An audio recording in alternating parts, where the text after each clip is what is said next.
संस्कृत व्याकरण में पिछली वीडियो में व्याकरण के बारे में, संस्कृत भाषा के बारे में, संस्कृत भाषा की संस्कृत विषय की महत्ता के बारे में और इसके विभिन्न भागों के बारे में, वर्णमाला के बारे में जिसमें स्वर, व्यंजन और अयोग वर्ग के बारे में आपको जानकारी दी गई थी। आज के वीडियो में चर्चा करेंगे प्रथम भाग अच या स्वर के बारे में। अच या स्वर, तो सबसे पहले तो स्वर की परिभाषा। वे अक्षर जिनका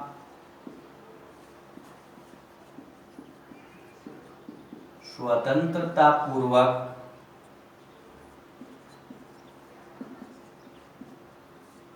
उच्चारण होता है,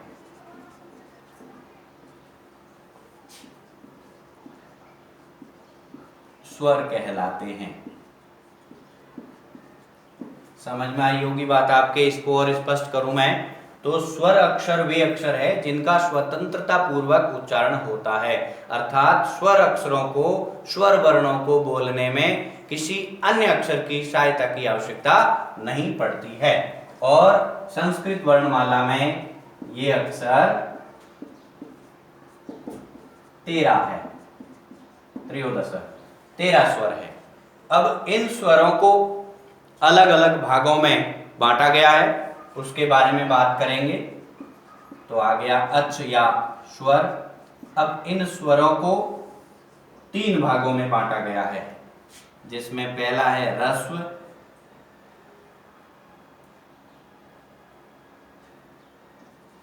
ऋस्व, उसके बाद आ गया दीर्घ और तीसरा आ गया प्लुत। ह्रस्व, दीर्घ, प्लुत। ह्रस्व स्वर जिनका उच्चारण करने में एक मात्रा का समय लगता है, जिनका उच्चारण करने में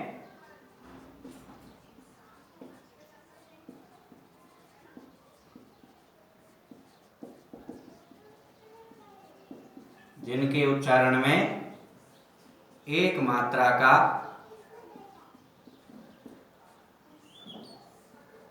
समय लगता है, 5 होते हैं।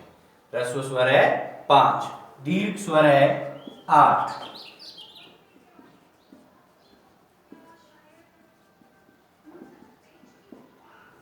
जिनके उच्चारण में 2 मात्रा का समय लगता है।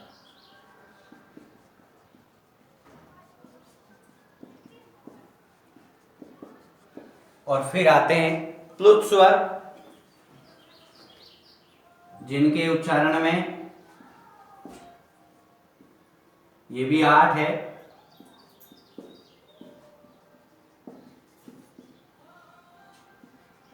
जिनके उच्चारण में 3 मात्रा का समय लगता है।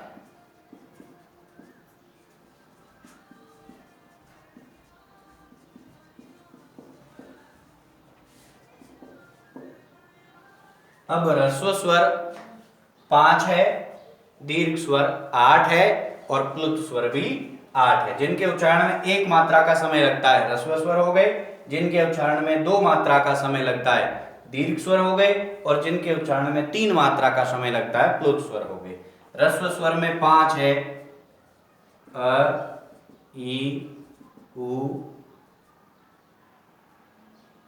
री और ली। दीर्घ स्वर में है आ, ई, उ, री, ए, आई, ओ, आओ। ये हो गए 1 2 3 4 5 ह्रस्व स्वर। ये हो गए 1 2 3 4 5 6 7 8 दीर्घ स्वर। और उसके बाद प्लुत स्वर, जिनके उच्चारण में 3 मात्रा का समय लगता है, यही स्वर लेंगे जिनमें 3-3 मात्राएं लगेगी, जैसे आ 3, बड़ी ई 3, इसके बाद आ जाएगा बड़ा ऊ 3, उसके बाद आ जाएगी बड़ी री 3, फिर ए 3, ऐ 3, ओ में भी 3 मात्रा और आउ में भी 3 मात्रा। ये भी हो गए 1 2 3 4 5 6 7 8। मूल रूप से ये तो इसी का ही भाग है। जैसे इसमें अपन उदाहरण में लेंगे, जैसे ओम, ये प्लुत स्वर है, ये जो लिखते हैं ये प्लुत स्वर है, इसमें 3 मात्रा का समय लगता है। जैसे आपने उच्चारण किया अ, ए, ओ, रे, ली, इसमें 1 मात्रा का समय लगा सभी में। ये हो गए ह्रस्व स्वर जिनके उच्चारण में 2 मात्रा का समय लगता है। आ से दुगुना समय लगता है अ, आ, तो जिसमें दुगुना 2 मात्रा का समय लगे दीर्घ स्वर आ, ई, उ, री, ए, आई, ओ, औ, ये 8 स्वर हो गए। और प्लुत जिनके उच्चारण में 3 मात्रा का समय लगता है, जैसे आ, ये प्लुत स्वर हो गया। जैसे ओम का उच्चारण करते हैं अपन, जिससे अखिल ब्रह्मांड की रचना हुई है ओम, ये ऐसे भी लिखते हैं और ऐसे भी लिखते हैं, तो ये अपना प्लुत स्वर है। ओम किस तरह का स्वर है? प्लुत। तो ये आज अच्छ या स्वर के बारे में चर्चा हुई। रिवीजन में दौरान में दोबारा करें तो स्वर की परिभाषा, वे अक्षर जिनका स्वतंत्रता पूर्वक उच्चारण होता है, जिनके उच्चारण में किसी अन्य अक्षर की सहायता की आवश्यकता नहीं होती, स्वर अक्षर कहलाते हैं। संस्कृत वर्णमाला में स्वर अक्षर 13 है, त्रयोदश। फिर इसके 3 भाग है, त्रिभाग है, ह्रस्व 5 है, दीर्घ 8 है और प्लुत। तो इनको अलग से अभी आपको समझा दिया, परिभाषा लिखा दी। आशा करते हैं आपको समझ में आया होगा। अगले वीडियो में दूसरा भाग इसका वर्णमाला का या वर्ण विचार का, जो व्यंजन, और फिर तीसरा भाग अयोगवा है, उसके बारे में चर्चा करेंगे, उसके बारे में पढ़ेंगे। तब तक के लिए नमस्कार।